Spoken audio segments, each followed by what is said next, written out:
Welcome to The Explainer. Today, we're diving into a really fascinating sermon from back in 1991 that makes a pretty radical claim that all of our human sorrow stems from a single, forgotten promise.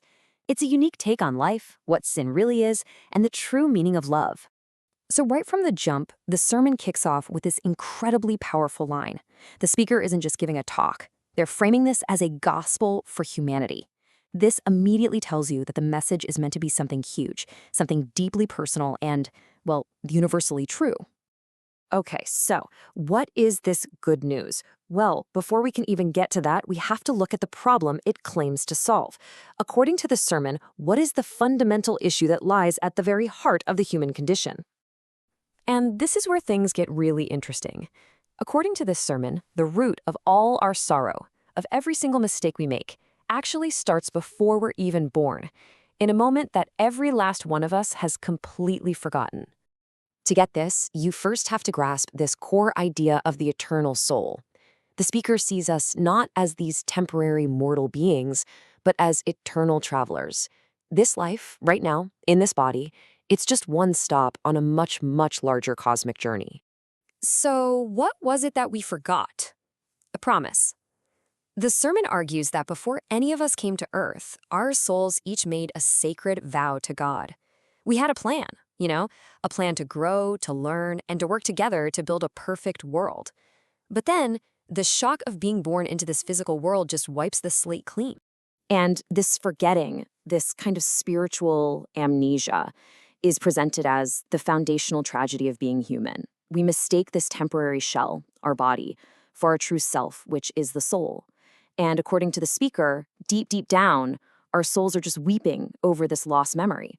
And that leads to what this sermon redefines as sin.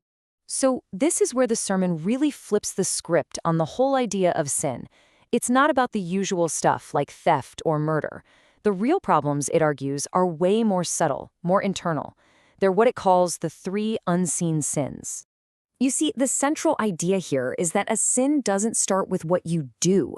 It starts with what you think. It's a spiritual action of the soul.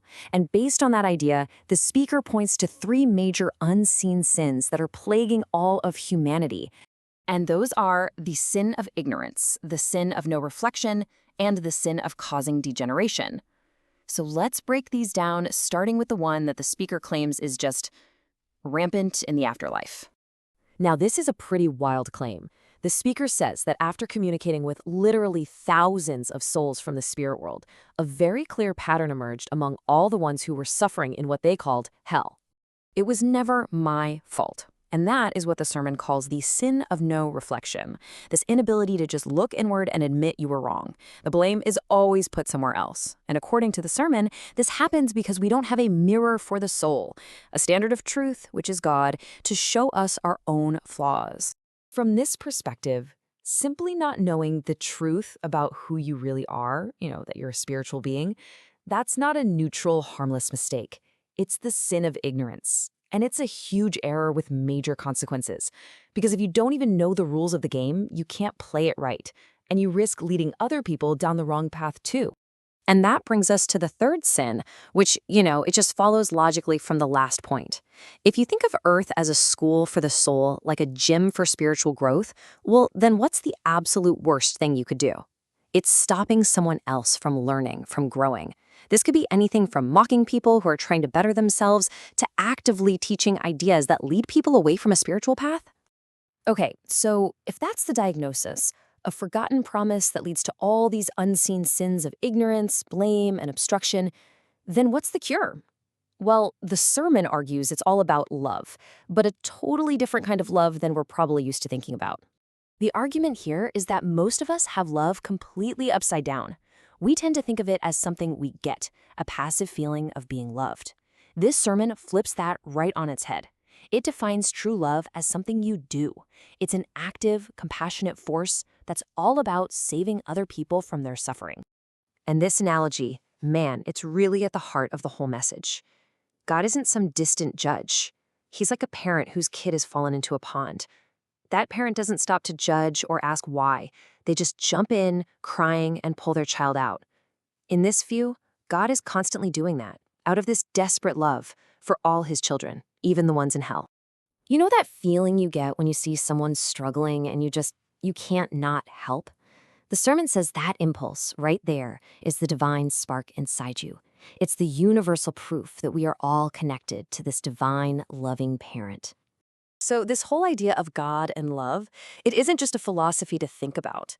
No, the sermon uses this as the foundation for a powerful mission, a real, direct call to action. Think about it. If God is like this parent, heartbroken because his kids are lost and hurting, then what's the mission for the kids who finally wake up and remember the truth? It's simple, right? You gotta help your parent feel better. And the only way to do that is to go out and help find your lost brothers and sisters. So how do you do it? Well, the sermon lays out these 4 guiding principles for the mission. And you'll notice they're the perfect antidotes to those 3 unseen sins we talked about. You fight ignorance with wisdom. You fight a lack of reflection with self-correction. And you reverse degeneration by practicing active, loving progress.